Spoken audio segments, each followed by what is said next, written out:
കുടുംബത്തിൽ പട്ടിണിയും പരിവട്ടവുമായിരുന്നു. എങ്കിലും സന്താന സൗഭാഗ്യത്തിൻ്റെ കാര്യത്തിൽ ഹെൻറി ബേസിലിനും ഭാര്യ കുമി ടവാർക്കും യാതൊരു ക്ഷാമവുമില്ലായിരുന്നു. തെക്കുകിഴക്കൻ ഡള്ളാസ് പട്ടണത്തിൻ്റെ തൊട്ടടുത്തായിരുന്നു അവർ താമസിച്ചിരുന്നത്. 1920കളിൽ ഡള്ളാസിലേക്ക് കുടിയേറിയവരിൽ പെട്ടതായിരുന്നു അവർ. ആദ്യകാലത്ത് അവരുടെ വാഗണുള്ളിൽ തന്നെയായിരുന്നു അവർ കഴിഞ്ഞിരുന്നത്. ഏതായാലും ആ വീട് സന്താനങ്ങളാൽ സമൃദ്ധമായി. ആണും പെണ്ണുമായി അവർക്ക് 7 മക്കളുണ്ടായി. അതിൽ 5ാമനായി പിറന്ന കുട്ടിക്ക് അവർ ക്ലൈഡ് എന്ന് പേരിട്ടു. മുഴുവൻ പേര് ക്ലൈഡ് ചെസ്റ്റഡ് ബാരോ.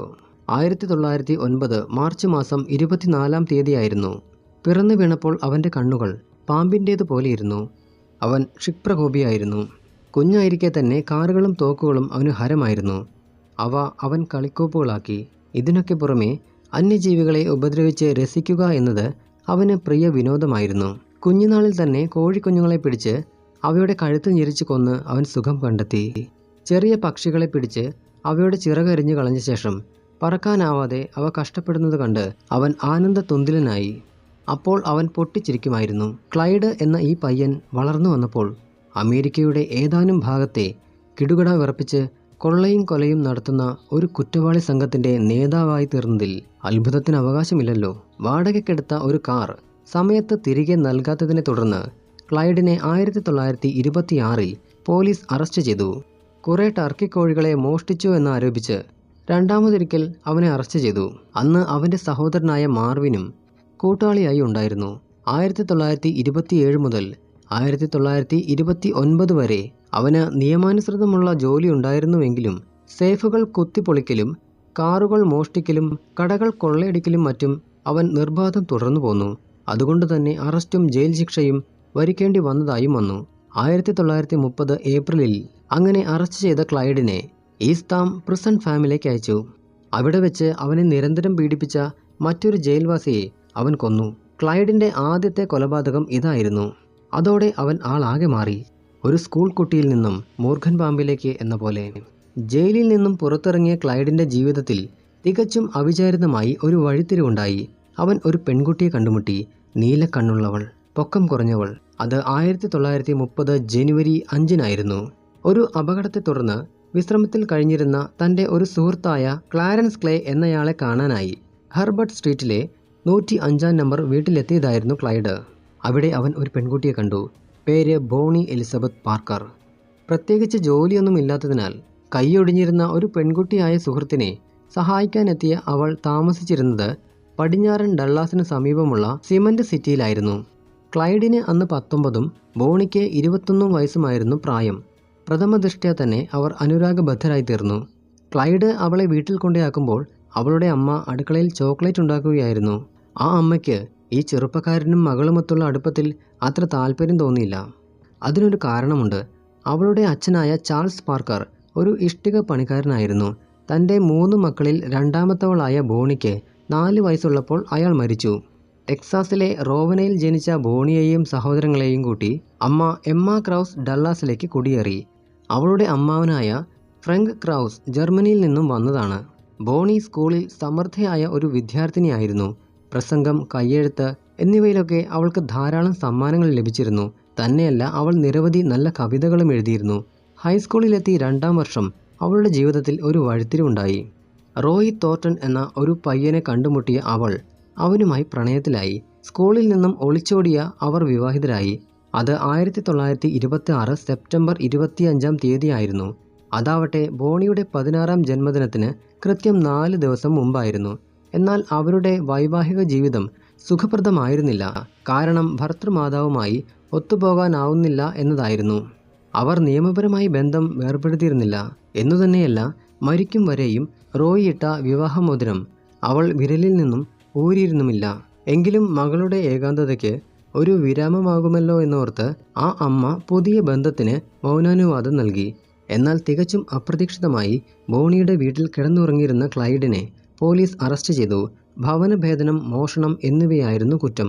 14 വർഷത്തെ ജയിൽവാസം ഉറപ്പാക്കാവുന്നവകളായിരുന്നു ആ കുറ്റങ്ങൾ. എന്നാൽ താൻ നടത്തിയ 3 കുറ്റങ്ങൾ കുമ്പസരിച്ചതിനാൽ അയാൾക്ക് 2 വർഷത്തേക്ക് മാത്രമായി ജയിൽ ശിക്ഷ ചുരുങ്ങി. ഇതറിഞ്ഞ ബോണി വളരെയധികം കോപം കൊണ്ട് ജ്വലിച്ചു. ക്ലൈഡിൽ നിന്നും തന്നെ അകറ്റിയതിൽ അവൾ പരിതപിച്ചു. ഈ വിദ്വേഷവും വെറുപ്പും മനസ്സിനുള്ളിൽ സൂക്ഷിച്ചിരുന്ന അവൾ എക്കാലവും പോലീസിനെയും നിയമത്തെയും വെറുത്തു. പിൽക്കാലത്തെ അവളുടെ ചെയ്തികളിൽ നിന്നും ഇത് വളരെ വ്യക്തമാവുന്നുണ്ട്. ജയിലിൽ കിടന്നിരുന്ന ക്ലൈഡിനു വേണ്ടി ബോണി ഒരു തോക്ക് മോഷ്ടിച്ചു. അത് കയ്യിൽ കിട്ടിയതോടെ മറ്റു 2 തടവുകാരോടൊപ്പം ക്ലൈഡ് ജയിലിൽ നിന്നും പുറത്തു ചാടി. ഓഹിയോയിലെ മിഡിൽ ടൗണിലുള്ള ഒരു റെയിൽവേ ഓഫീസിൽ അതിക്രമിച്ച് കയറി തോക്കിൻ്റെ മുനയിൽ ജീവനക്കാരെ നിർത്തി അയാൾ കൊള്ള നടത്തി. എന്നാൽ പെട്ടെന്ന് തന്നെ അയാൾ പിടിക്കപ്പെടുകയും 14 വർഷത്തേക്ക് ജയിൽ ശിക്ഷ വിധിക്കപ്പെടുകയും ചെയ്തു. ജയിലിൽ ക്ലൈഡിൻ്റെ ജീവിതം തികച്ചും നരകതുല്യമായിരുന്നു. അക്കാലത്ത് ജയിലിലുള്ളവർ കനത്ത സൂര്യപ്രകാശത്തിൽ നിന്ന് ദിവസം മുഴുവൻ പരുത്തിപ്പാട് പണിയെടുക്കണമായിരുന്നു. ജോലി ചെയ്യാൻ മടി കാണിക്കുകയോ പരാതിപ്പെടുകയോ ചെയ്തിരുന്നെങ്കിൽ നല്ല ചുട്ട അടി കിട്ടുമായിരുന്നു. രാത്രിയാകുമ്പോൾ ജയിലിലേക്ക് മടങ്ങിയെത്താനായി അവർക്ക് ഓടണമായിരുന്നു. അപ്പോൾ അശ്വാരൂഢരായ ജയിൽ വാർഡന്മാർ അവരെ കന്നുകാലികളെപ്പോലെ അടിച്ചുകൊണ്ടാണ് വന്നിരുന്നത് എന്നു തന്നെയല്ല, പുറകിലാകുന്നവരെ തല്ലിച്ചതയ്ക്കുകയും ചെയ്തിരുന്നു. സ്വാഭാവികമായും ക്ലൈഡിന് അധികാരികളോടും നിയമത്തോടും അവജ്ഞ തോന്നി. എന്നാൽ അയാളുടെ ഭാഗ്യമെന്ന് പറയാം, 1932 ഫെബ്രുവരിയിൽ ടെക്സാസിൽ ചുമതലയേറ്റ വനിതാ ഗവർണറായ മാ ഫെർഗൂസൺ തടവുകാർക്കെല്ലാം പൊതുവായ പരോൾ അനുവദിച്ച് പുറത്തിറക്കി. ജയിൽ ശിക്ഷ അനുഭവിച്ച് പുറത്തിറങ്ങിയ ഒരു കുറ്റവാളിക്ക് ലഭിക്കാവുന്ന മാന്യമായ പല തൊഴിലുകളും അന്വേഷിച്ച് നടന്നെങ്കിലും ഒരു തൊഴിലും ക്ലൈഡിന് ലഭിച്ചില്ല. അതിനാൽ ഗത്യന്തരമില്ലാതെ കുറ്റകൃത്യങ്ങളിലേക്ക് മടങ്ങുവാനേ അയാൾക്ക് കഴിയുമായിരുന്നുള്ളൂ. സ്വാഭാവികമായും ഭാര്യ ബോണിയും അയാളോടൊപ്പം ചേരുകയും ചെയ്തു. ബോസ്റ്റണിലെ ഒരു സൗന്ദര്യവർദ്ധക കടയിൽ ജോലിക്ക് പോകുന്നു എന്നാണ് അവൾ അമ്മയോട് പറഞ്ഞിരുന്നത്. പിന്നീട് അങ്ങോട്ട് തെക്കു പടിഞ്ഞാറൻ അമേരിക്കയെ കിടുകിട വിറപ്പിക്കുന്ന മോഷണങ്ങളും കൊലപാതകങ്ങളും അരങ്ങേറുകയായിരുന്നു. ഈ സംഘം നടത്തിയ ആദ്യ കൊലപാതകം 1932 ഏപ്രിൽ 17 ടെക്സാസിലെ ഹിൽഡ് ബറോയിൽ ഒരു സ്വർണ്ണക്കടയിൽ കയറി ഉടമയായ ജോൺ ബുച്ചറെ കൊന്നു കൊള്ള നടത്തിയപ്പോൾ അവർക്ക് ലഭിച്ചത് വെറും $40 ആയിരുന്നു. എന്നാൽ അധികം താമസിയാതെ ഒരു കാർ മോഷണ കേസിൽ പിടിയിലായ ഭാര്യ ബോണിക്ക് 3 മാസം ജൂൺ 17 വരെ ജയിലിൽ കഴിയേണ്ടി വന്നു. അത്ഭുതകരമായ ഒരു കാര്യം, അപ്പോഴും അവൾ ജയിലിൽ കിടന്ന് കവിതകൾ എഴുതി വിരസത മാറ്റിയിരുന്നു എന്നതാണ്. എന്നു തന്നെയല്ല, അവ പത്രങ്ങളിൽ പ്രസിദ്ധീകരിക്കുകയും ചെയ്തിരുന്നു. അതിനിടയിൽ റേമണ്ട് ഹിൽമട്ടുമായി ചേർന്ന് ക്ലൈഡ് അക്ലെഹോമയിലെ അറ്റോക്ക പട്ടണത്തിൽ വച്ച് ഷെരീഫായ CG മാക്സ്വെല്ലിനെയും ഡെപ്യൂട്ടി ഷെരീഫായ യൂജിൻ C മൂറിനെയും വെടിവെച്ചു കൊന്നു. ഒരു പൊതുവേദിയിലിരുന്ന് പരസ്യമായി മദ്യപിച്ചത് വിലക്കിയതായിരുന്നു പ്രകോപനത്തിന് കാരണം. മൂറിൻ്റെ ഹൃദയത്തിലാണ് വെടിയേറ്റിരുന്നത്. മാക്സ്വെല്ലിനാകട്ടെ തലയ്ക്കും. ഏതായാലും ഇരുവരും അവിടെ തന്നെ മരിച്ചു വീണു. ജയിൽ മോചിതയായ ഭാര്യ ബോണി വീണ്ടും ഈ സംഘത്തോടൊപ്പം ചേർന്നു. തുടർന്ന് അവർ വലിയ ഒരു പെട്രോൾ പമ്പ് കൊള്ളയടിച്ച് $3500 നേടി. പിന്നീട് മിഷിഗണിലുള്ള പിതാവിനെ കാണാനായി പോയ ഹാമിൽട്ടൺ അവിടെ വെച്ച് അമിതമായി മദ്യപിച്ചു. തുടർന്ന് താൻ നടത്തിയ കാര്യങ്ങളെല്ലാം ഉറക്കെ വിളിച്ചു പറഞ്ഞു. അതോടെ അയാൾ അറസ്റ്റ് ചെയ്യപ്പെട്ട് ടെക്സാസിലെ ജയിലിലായി. ഇത്തവണ അയാൾക്ക് 263 വർഷത്തെ ജയിൽ ശിക്ഷയാണ് ലഭിച്ചത്. എന്നാൽ ഈ വേളകളിൽ ബോണിയും ക്ലൈഡും പരമാവധി സുഖമനുഭവിക്കുകയായിരുന്നു. കൈവശമുണ്ടായിരുന്ന പണം അവർ ധൂർത്തടിച്ച് ചെലവഴിച്ചു. ഒരു ദിവസം ഒരു കേസ് ബിയർ വീതം വാങ്ങിക്കഴിച്ചു. അവർ ശബ്ദവും ബഹളവും ഉണ്ടാക്കി വരികയും പോവുകയും ചെയ്തു. മിഷിഗൺ, കാൻസാസ്, മിസൗറിസ് എന്നിവിടങ്ങളിൽ സഞ്ചരിച്ച അവർ ആഡംബര ഹോട്ടലുകളിലും റെസ്റ്റോറൻറ്റുകളിലും സമയം ചെലവഴിച്ചു. വില കൂടിയ വസ്ത്രങ്ങൾ വാങ്ങിക്കൂട്ടി. ദരിദ്ര കുടുംബത്തിൽ നിന്നും വന്നിരുന്ന ഇരുവർക്കും പണത്തോട് ആർത്തിയായിരുന്നു. പണം കൈവന്നതോടെ അവരുടെ ജീവിത രീതിയിലും ആകെ മാറ്റമായി. എന്നാൽ കൊള്ളമുതൽ വളരെ വേഗം തീർന്നതിനാൽ പണത്തിനായി വീണ്ടും കൊള്ള ചെയ്യേണ്ട അവസ്ഥയായി. അതിനവർ തിരഞ്ഞെടുത്തത് ടെക്സാസിലെ ഒരു കശാപ്പുകാരനെയായിരുന്നു. 67 വയസ്സുള്ള ഹൊവാർഡ് ഹാൾ എന്നയാളിനെ വയറ്റിൽ വെടിവെച്ച് കൊന്നപ്പോൾ അവർക്ക് ലഭിച്ചത് അത്ര വലിയ തുകയല്ലാതിരുന്നതിനാൽ അവർ വീണ്ടും കൊള്ളയ്ക്ക് തിരിഞ്ഞു. ഇത്തവണ ഒരു ബാങ്കിലായിരുന്നു പരീക്ഷണം നടത്തിയത്. എന്നാൽ കിട്ടിയത് വെറും $80 മാത്രമായിരുന്നു. ഈ അവസരത്തിൽ ഒരു 16കാരൻ അവരുടെ സംഘത്തിൽ ചേർന്നു. പടിഞ്ഞാറൻ ഡള്ളാസിൽ നിന്ന് വന്ന വില്യം ഡാനിയൽ ജോൺസ് എന്ന ഈ പയ്യനെ കൂടെ കൂട്ടിയപ്പോൾ ക്ലൈഡിന് ഒരു നിഗൂഢ ലക്ഷ്യമുണ്ടായിരുന്നു. അമിതമായ ലൈംഗികാവേശമുണ്ടായിരുന്ന ഭാര്യ ബോണിയെ അവന് തൃപ്തിപ്പെടുത്താനാകുമെന്ന് ക്ലൈഡ് കരുതി. ഏതായാലും ഈ സംഘത്തിൽ ചേർന്ന് 2 ആഴ്ചയ്ക്കുള്ളിൽ അവൻ 2 പേരെ കൊന്നു. 1932 ഡിസംബർ 5 ഒരു കാർ മോഷ്ടിക്കാനുള്ള ശ്രമത്തിനിടയിലായിരുന്നു അത്. തുടർന്ന് 1933 ജനുവരി 6 ഡെപ്യൂട്ടി ഷെരീഫായ മാൽക്കം ഡിവീസിനെ കൊന്നു. മറ്റൊരു ബാങ്ക് കൊള്ളക്കാരനെ ലക്ഷ്യമിട്ട് വലവിരിച്ചിരുന്ന ഡേവിസ് അവിചാരിതമായി അകപ്പെടുകയായിരുന്നു. തുടർന്ന് 1934 മെയ് മാസം വരെ കൊള്ളയുടെയും കൊലയുടെയും പരമ്പര തന്നെയായിരുന്നു. 1933 മാർച്ച് മാസത്തിൽ ബോണിയും ക്ലൈഡും മിസൗറിയിലെ ജോൽപെനിലുള്ള ഒരു അപ്പാർട്ട്മെൻറ്റിൽ ഒളിച്ചു കഴിഞ്ഞു. ആ സമയം ക്ലൈഡിൻ്റെ സഹോദരനായ ബക്കും അവൻ്റെ ഭാര്യയായ ബ്ലാൻചെയും അവരോട് ഒത്തുചേർന്നു. എന്നാൽ ഇവരുടെ പ്രവർത്തനത്തിൽ സംശയം തോന്നിയ ഒരു അയൽക്കാരൻ പോലീസിൽ വിവരമറിയിച്ചതിനെ തുടർന്ന് ഇരുവാഹനങ്ങളിലായി പോലീസ് എത്തി. തുടർന്നുണ്ടായ സംഘർഷത്തിൽ 2 പോലീസുകാർ മരിച്ചു. മറ്റൊരുവന് വളരെ ഗുരുതരമായ പരിക്കേറ്റു. ക്ലൈഡിനും ജോൺസിനും അല്പമൊക്കെ പരിക്കേറ്റെങ്കിലും അവരെല്ലാവരും അവിടെ നിന്ന് രക്ഷപ്പെട്ടു.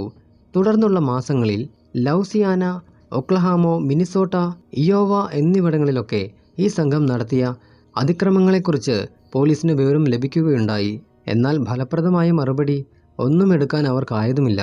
ടൂറിസ്റ്റ് കേന്ദ്രങ്ങളിൽ പോലും താമസിക്കുന്നത് ഈ സംഘത്തെ സംബന്ധിച്ചിടത്തോളം ഒരു ദുഷ്കരമായ കാര്യമായിരുന്നു. അതിനാൽ അവർ മോഷ്ടിച്ച കാറുകളിൽ കിടന്നുറങ്ങി. ഒന്ന് കേടായാൽ മറ്റൊന്ന് സംഘടിപ്പിക്കും. തങ്ങളുടെ മുഷിഞ്ഞ വസ്ത്രങ്ങൾ അവർ ചെറിയ പട്ടണത്തിലെ താഴ്ന്ന അലക്കുകാരെ കൊണ്ട് കഴുകിച്ചു. ബാർബർ ഷാപ്പിൽ കയറി ഒരുവൻ ഷേവ് ചെയ്യുമ്പോൾ മറ്റേയാൾ കാവൽ നിന്നു. ഇതിനിടയിൽ ക്ലൈഡ് ഒരു കാർ അപകടത്തിൽപ്പെട്ടു. അയാൾ രക്ഷപ്പെട്ടെങ്കിലും കാർ കത്തിയതിനാൽ ഭാര്യ ബോണിക്ക് കാര്യമായ പരിക്കുണ്ടായി. എന്നുതന്നെയല്ല, ഒരു കർഷകന്റെ സഹായത്തോടെയാണ് അവർ രക്ഷപ്പെട്ടത്. അയാൾ അവൾക്ക് ശുശ്രൂഷയും നൽകി. എന്നാൽ എന്തോ സംശയം തോന്നിയതിനാൽ അയാൾ പോലീസിൽ അറിയിച്ചു. എന്നാൽ തോക്കിൻ മുനയിലൂടെ ക്ലൈഡും ബോണിയും ജോൺസും രക്ഷപ്പെട്ടു. അക്രാസൻസിലെ സ്മിത്ത് ഫോർട്ടിൽ സഹോദരൻ ബക്കും ഭാര്യ ബ്ലെൻചയുമൊത്ത് അവർ താമസമാക്കി. ബോണിക്ക് ഒരു സ്റ്റൗ അപകടത്തിൽ പരിക്കേറ്റുവെന്ന് ക്ലൈഡ് ഒരു കഥ മെനഞ്ഞുണ്ടാക്കി. ഒരു ഡോക്ടറെ അവിടെ വരുത്തി. എന്നാൽ അവൾ ആശുപത്രിയിൽ പോകാൻ വിസമ്മതിച്ചതിനാൽ ഒരു നേഴ്സിനെ പരിചരണത്തിനായി ഇടപാട് ചെയ്തു. ചികിത്സയ്ക്ക് പണം ആവശ്യമായതിനാൽ അവർ വീണ്ടും കൊള്ളയ്ക്ക് മുതിർന്നു. അടുത്തുള്ള ഒരു ബാങ്കും 1-2 കടകളുമാണ് ഇതിന് തിരഞ്ഞെടുത്തത്. ഈ കൊള്ളക്കിടയിൽ പുതിയതായി തിരഞ്ഞെടുക്കപ്പെട്ട മാർഷലായ ഹെൻറി ഹംഫ്രിയെ അവർ കൊന്നു. തുടർന്ന് അവർ പട്ടണത്തിലൂടെ കാർ ഓടിച്ച് ഒരു ടൂറിസ്റ്റ് കേന്ദ്രമായ മിസോറയിലെ പ്ലാന്റ് സിറ്റിയിലെത്തി. ഇവരുടെ തുടർച്ചയായ വരവും പോക്കും മറ്റും കണ്ട് സംശയം തോന്നിയ അയൽക്കാർ പോലീസിൽ വിവരമറിയിച്ചു. പോലീസ് എത്തി വളഞ്ഞു വെടിവെച്ചു. ബോണിയും ക്ലൈഡും ജോൺസും പരിക്കുകളില്ലാതെ രക്ഷപ്പെട്ടെങ്കിലും ബക്കിന് തലയ്ക്ക് മുറിവേറ്റു. ബ്ലാൻച്ചിനാവട്ടെ കണ്ണുകൾക്കായിരുന്നു പരിക്കുണ്ടായിരുന്നത്. എന്നു തന്നെയല്ല, ബക്കിൻ്റെയും ബ്ലാൻച്ചിൻ്റെയും പരോൾ പേപ്പർ, വിവാഹ സർട്ടിഫിക്കറ്റ്, പല പ്രധാന ഫോട്ടോകളടങ്ങിയ ഒരു ക്യാമറ എന്നിവയൊക്കെ നഷ്ടമായി. വേട്ടയാടപ്പെടുന്ന മൃഗത്തെപ്പോലെ ഈ കൊള്ളസംഘത്തിന് അലയേണ്ടി വന്നു. വിശപ്പും ദാഹവും മുറിവും വേദന മൂലം അവർ നിരാശരായി. ബക്ക് മരണത്തോടടുത്തു. ബോണിയും ബ്ലാൻചേസും വേദന കൊണ്ട് പുളഞ്ഞു. അവർക്ക് വൈദ്യസഹായം ആവശ്യമായിരുന്നു. അവർ ഡെസ്റ്റർ നദിക്കരയിലെ കനത്ത കാടിനുള്ളിൽ ഒളിച്ചു താമസിച്ചു. എന്നാൽ ഒരിക്കൽ ആഹാരം വാങ്ങാനിറങ്ങിയ അവരിലൊരുവനെ കണ്ട് സംശയം തോന്നിയ പോലീസ് അയാളെ പിന്തുടർന്ന് അവരുടെ താവളം മനസ്സിലാക്കി. പിന്നീട് 100ഓളം പോലീസുകാരുമായി എത്തി അവിടം വളഞ്ഞു. ഇത്തവണ നടന്ന വെടിവെപ്പിൽ ബക്കിൻ്റെ അരക്കെട്ടാണ് മുറിവേറ്റത്. തുടർന്ന് ആശുപത്രിയിലായ അയാൾ ഓപ്പറേഷന് ശേഷം 5 ദിവസങ്ങൾ കഴിഞ്ഞ് അവിടെ കിടന്ന് മരിച്ചു. ബ്ലാൻചയെ അറസ്റ്റ് ചെയ്തു. അവളെ 10 വർഷത്തേക്ക് ശിക്ഷിച്ചു. മോഷ്ടിച്ച മറ്റൊരു കാറിൽ ക്ലൈഡും ബോണിയും ജോൺസും രക്ഷപ്പെട്ടു. ജോൺസിൻ്റെ തലയിലൊരു മുറിവുണ്ടായിരുന്നു. ക്ലൈഡിനാവട്ടെ 4 വെടിയുണ്ടകൾ കൈത്തണ്ടയിലും. എങ്കിലും കാർ മോഷണവും കൊള്ളയും കൊലയും അവർ തുടർന്നുകൊണ്ടേയിരുന്നു. അവരുടെ ഉറക്കം അപ്പോഴും മോഷ്ടിച്ചെടുത്ത കാറുകളിലായിരുന്നു.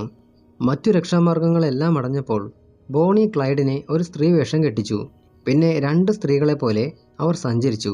അതുകൊണ്ട് തന്നെ കുറേ നാളത്തേക്ക് അവർക്ക് പ്രശ്നമൊന്നും ഉണ്ടായില്ല. എന്നാൽ ഏപ്രിൽ 1-ാം തീയതി ഡള്ളാസിനടുത്തുള്ള ഗ്രാപ്പെ വൈനിൽ വെച്ച് 2 പോലീസുകാർ പെട്രോളിങ്ങിനിടെ അവരെ പിടികൂടി. നിർദാക്ഷിണ്യം അവരെ വെടിവെച്ചിട്ടിട്ട് ബോണിയും ക്ലൈഡും അവിടെ നിന്ന് രക്ഷപ്പെട്ടു. 5 ദിവസം കഴിഞ്ഞ് ക്ലൈഡ് കോൺസ്റ്റബിൾ കാൾ കാമ്പൽ എന്ന മറ്റൊരു പോലീസുകാരനെ ഒക്ലഹോമയിലെ മിയായിക്കടുത്ത് വെച്ച് വെടിവെച്ച് കൊന്നു. ഇതോടെ പോലീസ് സേന ഉണർന്നു പ്രവർത്തിക്കാൻ തീരുമാനിച്ചു. ഈ കൊലയാളികളുടെ ശവശരീരം കാണിച്ചു കൊടുക്കുന്നവർക്ക് പോലും നല്ല പ്രതിഫലം വാഗ്ദാനം ചെയ്തു. ഡള്ളാസ് ജേർണൽ എന്ന പത്രത്തിൽ എഡിറ്റോറിയലിനൊപ്പം പ്രസിദ്ധപ്പെടുത്തിയ ഒരു കാർട്ടൂണിൽ ക്ലൈഡിനും ബോണിക്കും വേണ്ടി റിസർവ് ചെയ്യപ്പെട്ടത് എന്ന് ചിത്രീകരിച്ചിരുന്നു. ടെക്സാസ്, ഒക്ലഹോമ, ലൗസിയാന, കാൻസ, അർക്കൻസാസ് എന്നിവിടങ്ങളിലുള്ള പോലീസുകാർ ഒരുമിച്ച് ചേർന്നുള്ള അന്വേഷണത്തിന് പദ്ധതിയിട്ടു.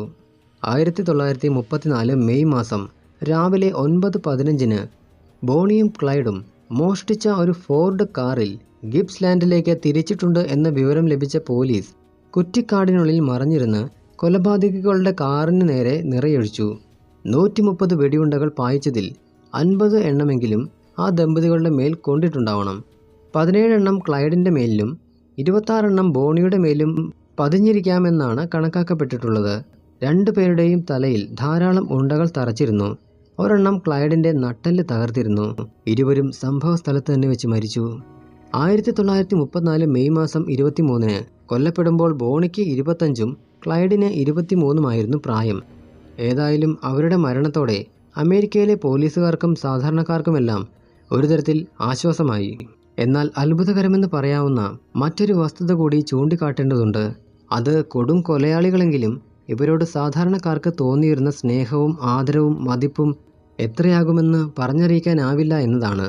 ആളുകൾ അവരെ അമാനുഷികളായോ ധീരന്മാരോ ഒക്കെയായാണ് കണ്ടിരുന്നതെന്ന് വേണം വിചാരിക്കാൻ. കാരണം ഇവരുടെ മരണത്തിൽ അവർ ഉള്ളുരുകി കരഞ്ഞു.